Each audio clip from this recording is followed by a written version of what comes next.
strange times. I mean, it's a beautiful day, but a lot of people right now being asked to stay inside. Stay put. Yeah, it's true.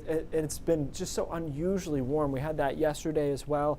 And today, if anything, looks like it's on track to be a bit warmer. 72 in Portland right now, Lewiston 69, Augusta 72. So, you know, these temperatures, we talked throughout the week about how anomalous they are. I know that's a bit of a nerdy word, but they're just so unusually mild. In some cases, we're talking average high is 55 or so. So it's 15 degrees or more above average. We've got a lot of sun out there, some clouds starting to sneak their way into the mid-coast and interior Maine. That isn't going to really impact temperatures too much, but certainly changes the vibe of the day a bit. It's going to take longer to get into the mid-coast and, down east and the northern mid-coast. Most of the shower activity right now is concentrated along where that warm front is. So the warm front would be right about here. There aren't a ton of observations up here, but roughly here. And then there's a couple of showers in the mountains, but those are tending to break up before they go downhill into the interior. So the long story short here is a couple of showers possible everywhere, but the best chance by far is going to be northern Maine on the northwest side of the mountains here.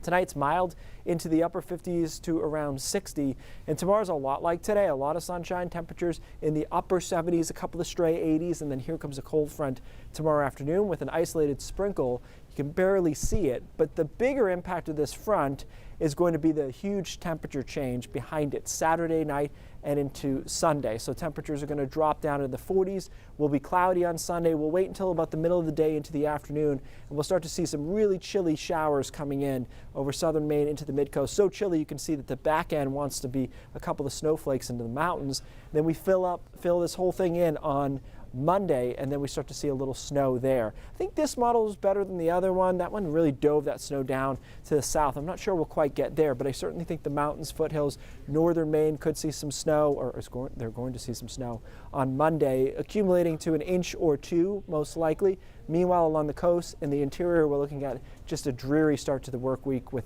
cold rain in place. So for now, we use the European model. I think it's doing a good job taking into account the fact that the temperatures are pretty borderline. So, you know, we're looking at temperatures here in the mid 30s to just about freezing. It's hard to get a ton of accumulation in that scenario. The time of the year doesn't actually matter. That's kind of a thing people say. It doesn't really matter. It has to do with what those temperatures are. So an inch or two should be enough to get it done there. And then we're watching another storm Tuesday night, Wednesday. That one threatens to be a little bit cuter about that rain snow line, but we have to work the details out on that because I think the temperatures are a bit warm. In between, we get Halloween, which looks fine. Temperatures mid 40s, lows in the 20s. Notice we get a couple of really chilly overnight lows starting Monday night, Tuesday night, routinely or consistently, I should say, in the 20s. And then we'll watch that storm Wednesday. So needless to say, guys, this is not a long-term thing. We got another day or so of this warm weather. Yeah, big swing. All right, Keith, thank you.